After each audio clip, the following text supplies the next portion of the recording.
México ha vivido durante varias décadas el problema del narcotráfico. Distintos gobiernos han implementado toda clase de estrategias para enfrentar este problema y sin embargo ninguno ha logrado traducirlo en una solución real. Yo soy José Luis Machorro. Para hablar sobre este problema me encuentro junto a Guillermo Valdés, quien es licenciado en Ciencias Sociales y fue miembro del Consejo de Seguridad Nacional y del Gabinete de Seguridad Pública, director del Centro de Investigación y Seguridad Nacional, CISEN, coordinador del Grupo de Alto Nivel México-Estados Unidos en materia de cooperación para la seguridad y es autor del libro Historia del narcotráfico en México. Guillermo, lo saludo con mucho gusto. Muchas gracias, sí, un gusto estar con ustedes. Bien, Guillermo, me gustaría preguntarle que en su libro menciona que a mediados del siglo XX los mexicanos expulsaron a los chinos para quedarse con sus cultivos del opio. A raíz de ello, pues este ilícito negocio creció en el país, por lo que me gustaría preguntarle, ¿por qué México es uno de los principales países en los que se ha desarrollado el narcotráfico? ¿Cuáles son las características que hacen a México un país idóneo para el narco?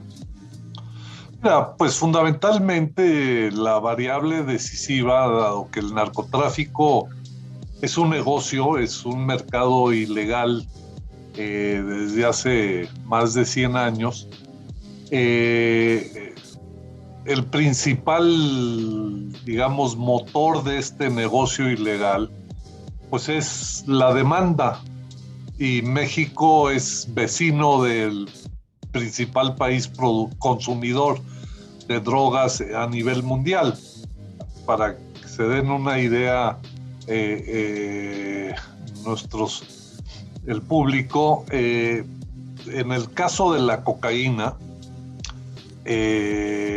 digamos que Estados Unidos consume la tercera parte de la cocaína que se consume en todo el mundo. La otra tercera parte se consume en Europa y una tercera en el resto del mundo. Entonces, para México ser vecino de Estados Unidos ha sido el principal motor del crecimiento del narcotráfico en nuestro país, puesto que aquí empezó México produciendo marihuana y amapola para surtir de heroína y de marihuana al mercado de Estados Unidos. Eso desde los años 20 del siglo pasado, y luego en los 80s México se diversificó y empezó a producir y a exportar a Estados Unidos, además de la marihuana y la amapola para hacer heroína, empezó a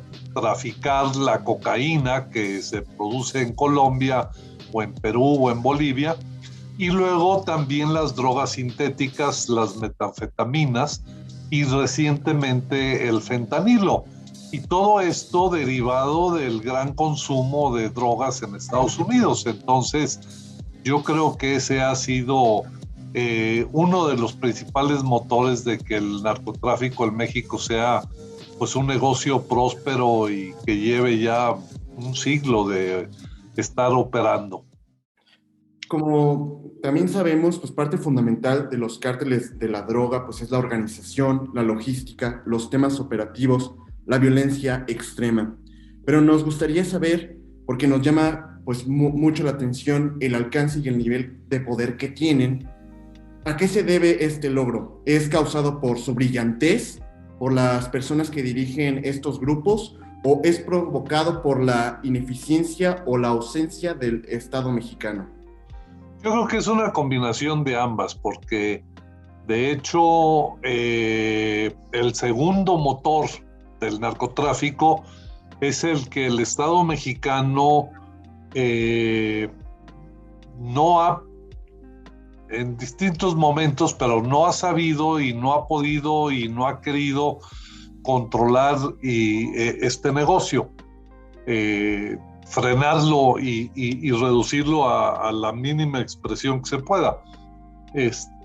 Porque en sus orígenes el narcotráfico pues era un problema relativamente menor, era una actividad criminal, ilegal, pero pues relativamente marginal. O sea, el consumo en Estados Unidos fuerte de drogas se da a partir de los 60, de la década de los 60 del siglo pasado.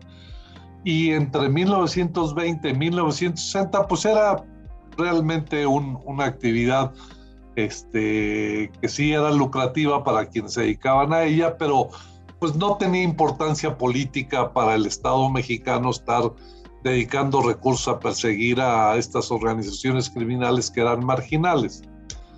Es en la década a partir de los 60 que esto empieza a crecer mucho.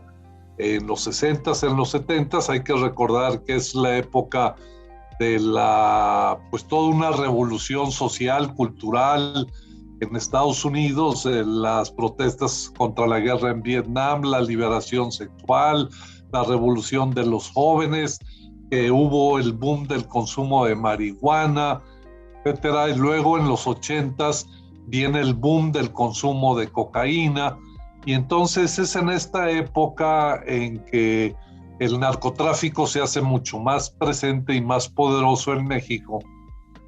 Pero el Estado mexicano tenía todavía la concepción de que no era un problema prioritario y que eventualmente, mientras el narcotráfico no fuera muy violento y no vendieran drogas en México, era perfectamente, digamos, tolerable.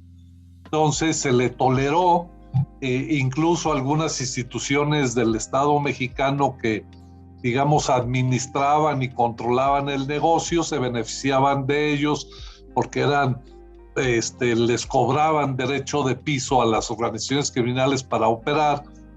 Entonces, esta actitud permisiva, tolerante y de corrupción fue causa de que las organizaciones del narcotráfico crecieran, se empoderaran y fueran viendo prosperar su negocio, sobre todo a partir de estas décadas, y en los 80s hubo un boom muy fuerte por los ingresos que les generaba la venta de cocaína. Para que se den una idea, en un estudio que nosotros realizamos en 2010, de los ingresos totales del narcotráfico, que los estimábamos en aquel año entre 6,000 y 8,000 millones de dólares, el 30% venía de la marihuana, 30% de metanfetaminas y heroína y 40% de cocaína.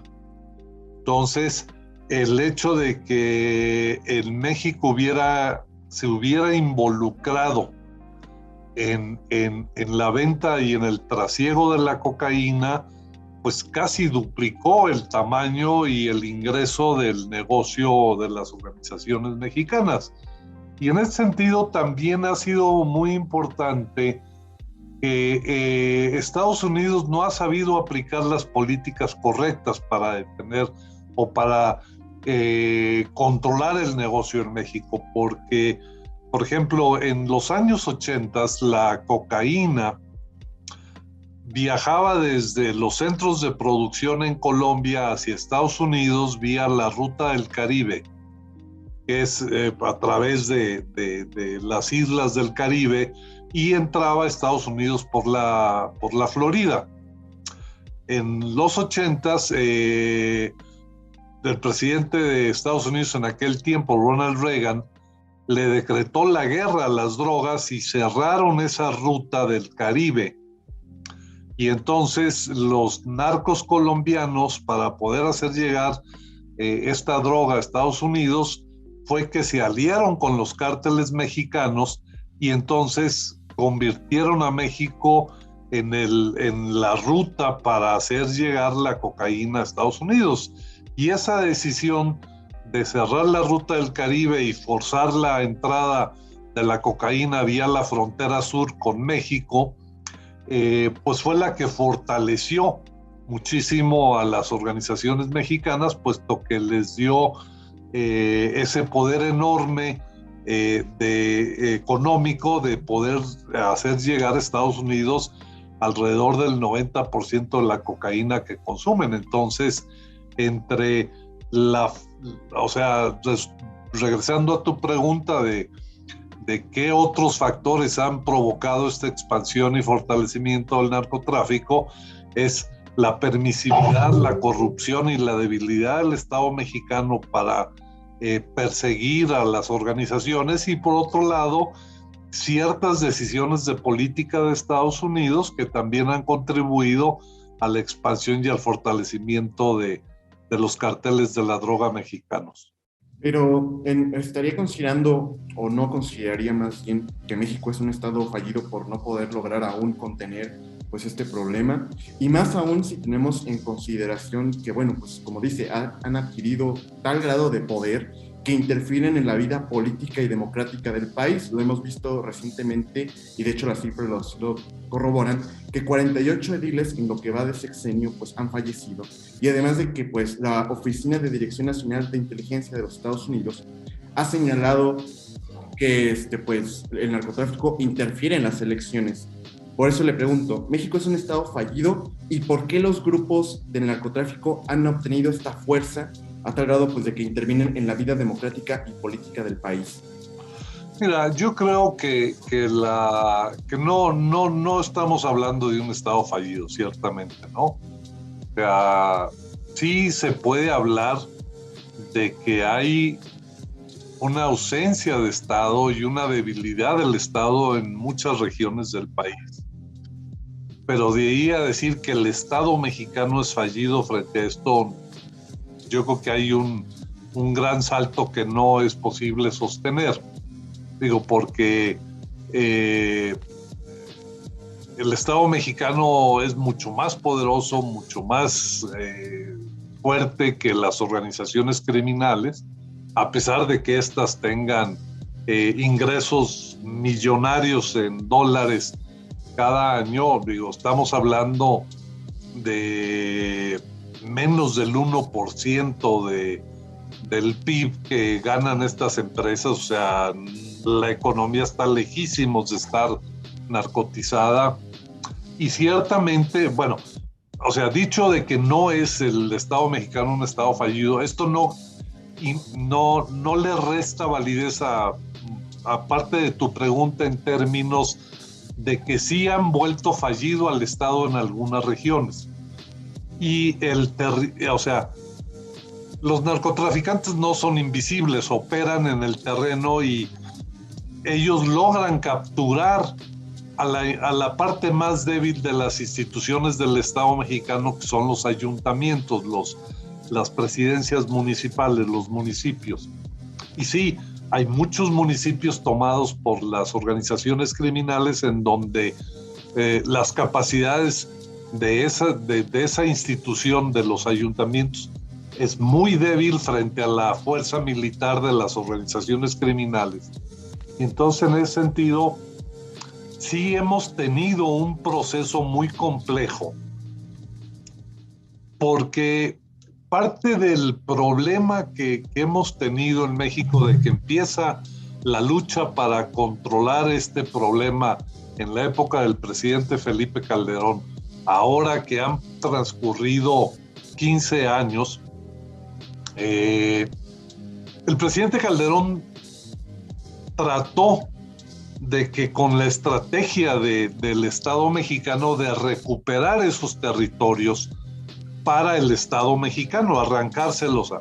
Y la violencia que hemos visto a lo largo de estos 15 años de las organizaciones criminales contra los presidentes municipales, los alcaldes asesinados, la muerte y los ataques a policías municipales, a policías estatales, es parte de esta lucha del Estado por recuperar el control de las instituciones y de esos territorios. Pero por desgracia, creo que este es un punto que es importante señalarlo. El Estado mexicano no ha tenido continuidad en sus esfuerzos por recuperar estos territorios. Durante el gobierno del presidente Calderón se hizo el esfuerzo, pero fue insuficiente porque no hubo la colaboración completa de los 3 niveles de gobierno. O sea, de los gobiernos, del gobierno federal con los gobiernos estatales y gobiernos municipales, para poder dar esta batalla por el control de las instituciones y del territorio. Porque a nivel, de las debilidades más grandes que tiene el Estado mexicano es la inexistencia de policías fuertes, confiables en el ámbito estatal y municipal. Y las fuerzas federales que tenemos, el Estado, el Ejército o la Marina, ahora la Guardia Nacional, en aquel entonces la Policía Federal, son claramente insuficientes para cubrir la totalidad del territorio. Entonces, mientras no tengamos policías estatales y municipales fuertes, vamos a estar presenciando esta lucha por el control de las instituciones y los territorios entre el Estado y las organizaciones criminales. Lo que es particularmente grave en este gobierno es que tiene una concepción muy equivocada al decir a las organizaciones criminales hay que tratarlas con abrazos y no con balazos, porque es una invitación, es una política de permisividad y es una invitación a que las organizaciones hagan lo que quieran porque saben que el Estado no les va a responder. Entonces, en este sentido, en este sexenio, sí ha habido un retroceso con respecto a este esfuerzo del Estado por tratar de reconquistar o de recuperar para el Estado los territorios y aquellas municipalidades en donde el crimen organizado es más fuerte, ¿no? Pero, digo, estamos hablando, es muy difícil ponerle un porcentaje exacto de territorio o de municipios controlados por las organizaciones criminales, porque son situaciones muy dinámicas y además porque cuando uno ya está fuera del Estado, pues no tiene toda la información de inteligencia suficiente para hacer estas precisiones, ¿no? Entonces, o sea, en síntesis, sí hay un problema de control de ciertas regiones, en ciertos territorios en donde el Estado es muy débil, pero no hay un Estado fallido. Ojalá y pronto se pueda cambiar esta política de permisividad del presidente López Obrador para que con más decisión pueda el Estado recuperar aquellos terrenos e instituciones capturadas por estas organizaciones. Me gustaría ahora abordar un poquito la actualidad que tiene México con esa situación, tomando en cuenta de que estados como Zacatecas, Michoacán, Colima, Jalisco, Tamaulipas, pues han sido los más afectados por las células del crimen organizado. Entonces mi pregunta va en ese sentido. ¿Cuál es el escenario actual del narcotráfico en México? Mira, pues el escenario ahorita yo creo que es muy malo, es negativo, o sea, porque hay un retroceso en la estrategia del Estado. O sea, este gobierno no ha entendido el problema y entonces prácticamente la decisión ha sido, institucionalmente fue desaparecer la Policía Federal y crear una Guardia Nacional. Pero esta Guardia Nacional es insuficiente, claramente, para las necesidades que tenemos. Para que se den una idea muy clara de esta debilidad En España hay dos cuerpos policiales de España, la Guardia Civil y el Cuerpo Nacional de Policía. Y entre los dos suman alrededor de 150, 160 mil elementos, tengo entendido. Y ellos atienden la problemática de seguridad de un país que tiene la tercera parte de la población y la cuarta parte del territorio de México. Y la Guardia Nacional en México tiene 100,000 elementos para un país 4 veces más grande en territorio y 3 veces más grande en población. Entonces, sin policías estatales y municipales, no es suficiente la cantidad de elementos que tiene la Guardia Nacional. Entonces, el presidente López Obrador no ha entendido que es vital el que haya una reconstrucción de las instituciones de seguridad y justicia en el ámbito local para poder ser eficaz en el control del problema del narcotráfico. Entonces, ahorita lo que estamos viendo es que las capacidades y la fuerza de las organizaciones criminales sigue creciendo y la fortaleza del Estado no va creciendo. Entonces tenemos este desbalance en la ecuación fundamental que nos explica el tamaño del problema de la inseguridad y la violencia en México. Cuando hablamos de un crimen muy violento, muy fuerte, muy poderoso, es porque hay un Estado débil. Y lo que se había hecho en términos de revertir esta ecuación en este gobierno, por decirlo así, en el término más optimista, se detuvo la reconstrucción estatal mientras el crimen sigue evolucionando. Entonces, yo creo que los escenarios de no hacer algo, un cambio radical en las estrategias en lo que resta de estos 3 años, pues el escenario va a ser de un mayor deterioro, y además porque realmente hay indicios preocupantes, como lo señalabas en la pregunta anterior, de que la participación de las organizaciones criminales, probablemente con complicidad o participación o colusión de algunas autoridades estatales o de los partidos políticos, en especial de Morena, en los procesos electorales, daría pie a un mayor control de instituciones estatales por parte del crimen organizado. Y esto es responsabilidad no solo del gobierno, sino de los partidos y del poder legislativo, porque se tiene que hacer un pacto y un acuerdo nacional en el que participen todos los niveles de gobierno y los partidos políticos para frenar la intervención del narcotráfico en los procesos electorales, porque eso sería como darle un tiro de gracia a la democracia, porque no importa que la gente vaya y vote si el candidato ya está comprometido con una organización criminal, ¿no? Entonces el jefe del representante de la sociedad va a ser el narco y no la sociedad misma, ¿no? Entonces, yo creo que sí estamos ante un escenario bastante pesimista y negativo, sobre todo porque en este gobierno no han entendido la dimensión y la gravedad del problema.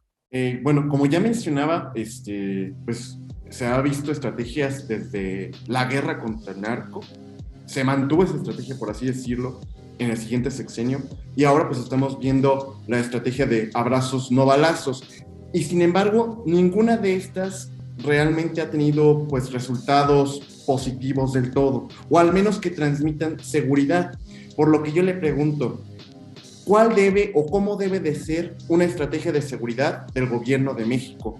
Y si realmente se puede erradicar de raíz este problema. A ver, mira, yo quisiera matizar un poco la pregunta, porque digo, yo entiendo que es difícil en los medios tratar a fondo esto, pero sí es importante. O sea, yo coincido en que la estrategia ha sido insuficiente y no ha dado los resultados esperados, pero yo creo que tenemos que hacer una revisión más delicada, más precisa, más matizada y detallada de cada una de las estrategias, la del gobierno Calderón, la de Peña y la de López Obrador. Porque así como en general la guerra fracasó, y ahora los abrazos fracasaron, creo que no ayuda a entender el problema. O sea, por ejemplo, en la época de Calderón sí hubo un ataque a las organizaciones. Por supuesto que hubo un ataque que fue muy violento, pero no fue la única parte de la estrategia. En el caso de Calderón, otra parte fundamental de la estrategia era la reconstrucción institucional.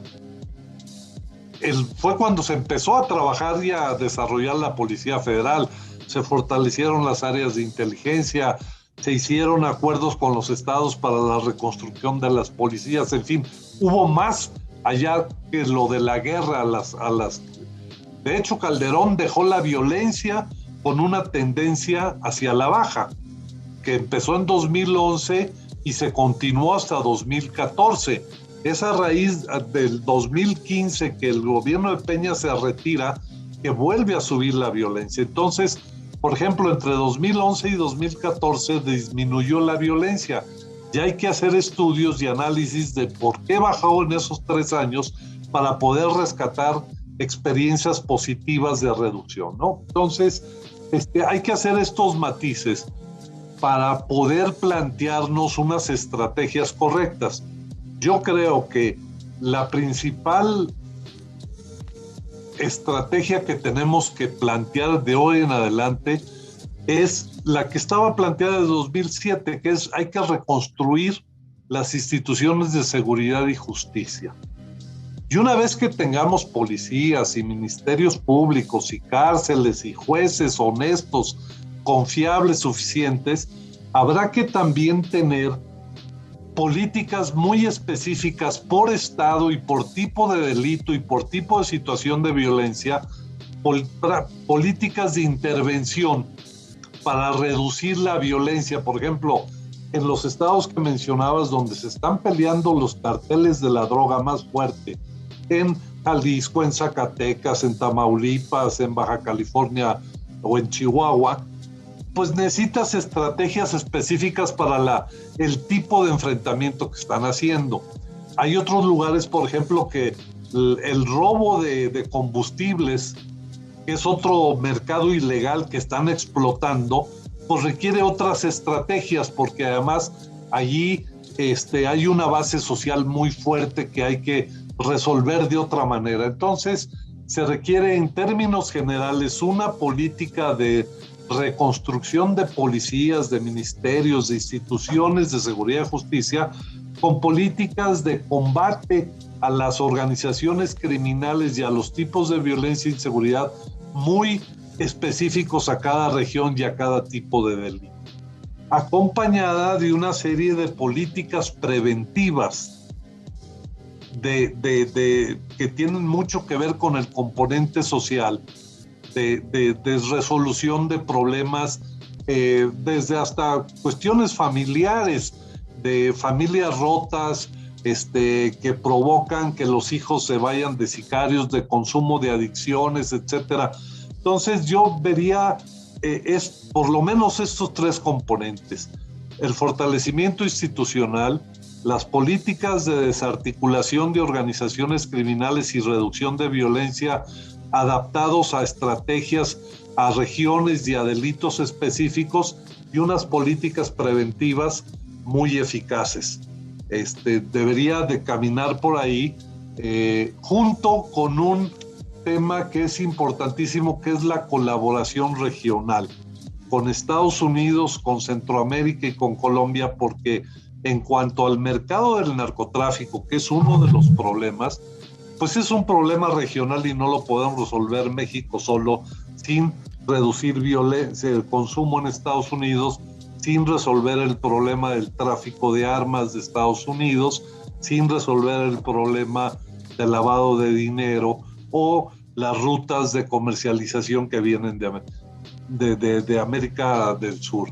Entonces, pues son estos 4 componentes: fortalecimiento institucional, políticas eficaces de reducción de violencia y desarticulación de bandas, política preventiva y cooperación regional. Finalmente, Guillermo, me gustaría preguntarle en esta parte del componente social, ¿qué papel juega pues los civiles, los ciudadanos, la sociedad en general y los medios de comunicación? ¿Qué podemos hacer ante esta situación? Sobre todo considerando pues que el periodista pues vive ante esta incertidumbre de su vida, incluso sobre todo aquellos que se dedican a cubrir este tipo de noticias, y que la sociedad pues está también ahora recibiendo una parte de cultura sobre el narcotráfico a través de telenovelas o incluso la música. Entonces, ¿cómo debe de ser nuestra actuación como sociedad y como medios de comunicación? Sí, mira, yo creo de las experiencias que hemos sido exitosos para reducir violencia a nivel regional. Está el caso de Ciudad Juárez, que bajó alrededor de 80%. Ciudad Juárez llegó a ser la ciudad más violenta del mundo, o en la región de La Laguna, o en la zona metropolitana de Monterrey, o en Ciudad Nezahualcóyotl, aquí en los alrededores de la Ciudad de México. Ha habido experimentos realmente exitosos de reducción de inseguridad y de violencia. Y en esto, de las fórmulas que ayudan a generar este proceso positivo, es que además de la participación federal y de los gobiernos locales, un factor decisivo es la participación de la sociedad civil en mesas de seguridad, que les llamamos, en donde están sentados las autoridades federales, las autoridades estatales y municipales y organizaciones de la sociedad civil que exigen y están permanentemente obligando a las autoridades a que hagan estrategias cada vez más eficaces y estén rindiendo cuentas. Y los medios de comunicación dando cuenta de ese proceso de participación y de coordinación de gobiernos con sociedad. En esos lugares, en La Laguna, en Ciudad Juárez, en Tijuana, en Monterrey, la participación de la sociedad es el factor que de alguna manera detona este proceso positivo de participación y coordinación del Estado a nivel federal y de los gobiernos locales, y la sociedad es la que está exigiendo permanentemente el que no abandonen la tarea, el que estén rectificando las estrategias y el que estén brindando cuenta. Y los medios de comunicación haciendo público esto para que el resto de la sociedad siga haciendo su presión sobre los gobiernos. Entonces, yo creo que ahí está muy claro que sin la participación social y unos medios responsables dando seguimiento a esto, son factores decisivos en aquellas regiones en donde se han logrado resultados positivos en materia de reducción de violencia y de inseguridad. Correcto.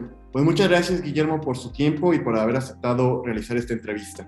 Al contrario, encantado, mucho gusto y buenos días. Muchas gracias, buenos días y que esté muy bien. Hasta luego. Hasta luego.